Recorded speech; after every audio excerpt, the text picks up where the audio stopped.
Muy buenos días, Katy Fernández te saluda. Qué bueno que podamos volver a encontrarnos en este nuevo día para juntos abrir la palabra de nuestro Dios Todopoderoso. Te invito a que traigas tu Biblia y también te invito a que oremos antes de abrirla. Amado Padre Celestial, te damos gracias por este nuevo día que nos estás dando. Te damos gracias porque sabemos que ahora al abrir tu palabra, tu Espíritu Santo nos va a guiar para entender lo que querés que hoy aprendamos y nos va a dar las fuerzas necesarias, tus fuerzas, Padre, para andar por tus caminos, porque entendemos que solos no podemos. Háblanos, Padre, te necesitamos. En el nombre de Jesús. Gracias, Padre, te amamos. Amén. La lección de esta semana lleva por título Ninguna condenación. El versículo para memorizar está en Romanos capítulo 8, versículo 1. Ahora pues, ninguna condenación hay para los que están en Cristo Jesús, los que no andan conforme a la carne, sino conforme al Espíritu. El día lunes lleva por título Lo que la ley no puede hacer. Por más buena que sea la ley ceremonial o la ley moral, o incluso ambas, no puede hacer por nosotros lo que más necesitamos, que es proveer el medio de salvación, un medio para salvarnos de la condenación y de la muerte que produce el pecado. Para eso necesitamos a Jesús. Te invito a que leamos juntos Romanos 8, 3 y 4. ¿Qué hizo Cristo que la ley por su naturaleza no puede hacer? Romanos 8, versículos 3 y 4. Porque lo que era imposible para la ley, por cuanto era débil por la carne, Dios, enviando a su Hijo en semejanza de carne de pecado y a causa del pecado, condenó al pecado en la carne, para que la justicia de la ley se cumpliese en nosotros, que no andamos conforme a la carne, sino conforme al Espíritu.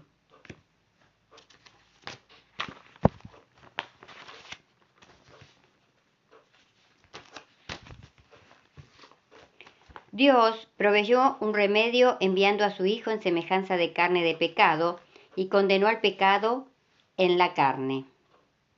La encarnación de Cristo fue un paso importante en el plan de salvación. Es adecuado exaltar la cruz, pero en la ejecución del plan de salvación, la vida de Cristo es semejante. En semejanza de carne de pecado también era extremadamente importante. Como resultado de lo que hizo Dios al enviar a Cristo, ahora es posible que cumplamos con los justos requerimientos de la ley, es decir, hacer el bien que requiere la ley. Bajo la ley, Romanos 6:14, esto era imposible. Ahora en Cristo es posible. Sin embargo, debemos recordar que hacer lo que la ley requiere no significa guardar bien la ley para obtener la salvación. Eso no es una opción, nunca lo fue. Significa simplemente vivir la vida que Dios nos permite vivir, es decir, una vida de obediencia en la que hemos crucificado la carne con sus pasiones y deseos. Una vida en la que reflejamos el carácter de Cristo. Andar, en Romanos 8:4, es una expresión idiomática que significa conducirse. La palabra carne denota a la persona no regenerada, tanto antes como después de la condenación. Andar conforme a la carne es estar controlado por los deseos egoístas. En contraste, caminar según el Espíritu es cumplir los requerimientos justos de la ley. Solo con la ayuda del Espíritu Santo podemos cumplir esos requerimientos.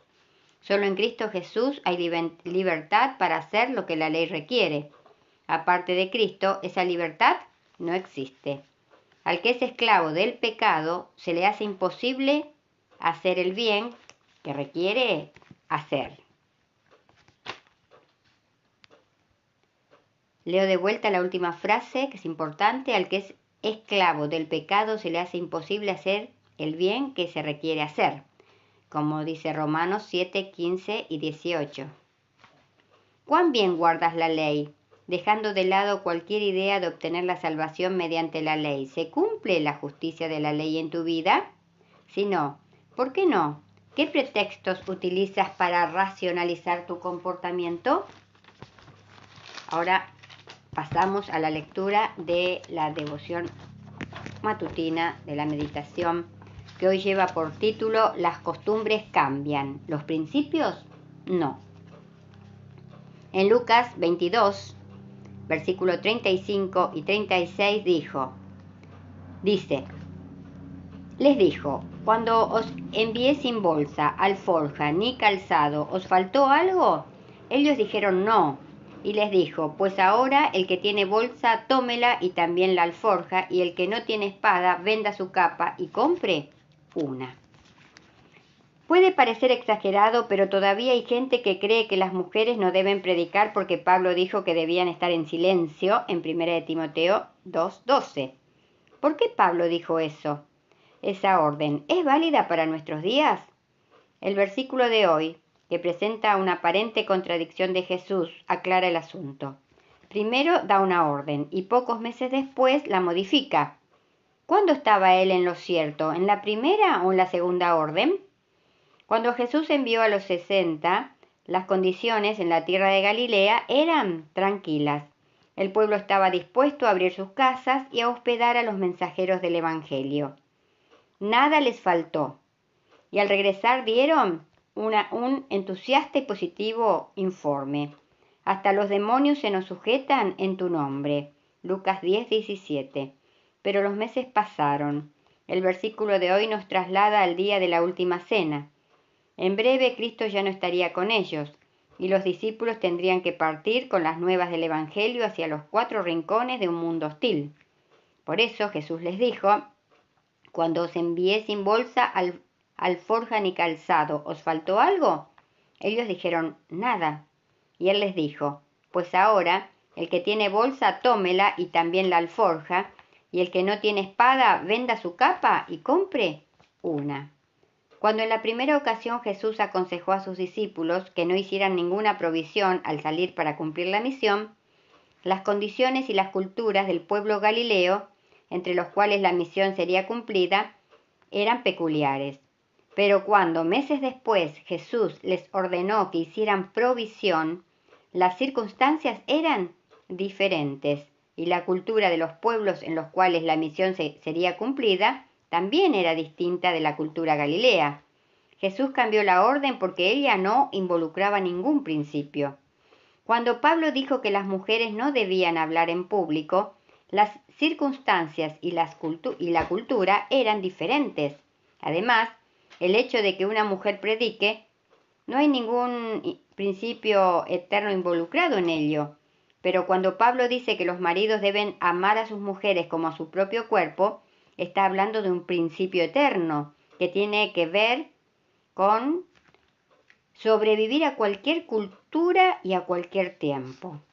El ser humano corre el peligro de caer en discusiones mezquinas cuando por no tener una vida de comunión diaria con Jesús comienza a fundamentar su fe en pequeños asuntos bíblicos que no tienen nada que ver con la eternidad del Evangelio. Que en este nuevo día que tenemos por delante, que nuestro Dios Todopoderoso nos ayude a hacer de este día un día de compañerismo con la fuente de nuestro poder, con la fuente de nuestra seguridad, con la fuente de nuestra salvación, con nuestro amado Jesús. Y recordemos hoy también, si nuestras palabras no ayudan, no confortan, no hacen bien o no alegran, que nuestro Dios vivo nos libre de pronunciarlas. Que la gracia del Señor Jesucristo, el amor de Dios y la comunión del Espíritu Santo sean hoy contigo. Te invito a que nos volvamos a encontrar mañana, si Dios quiere. Y muchas gracias, porque estás allí, acompañándome.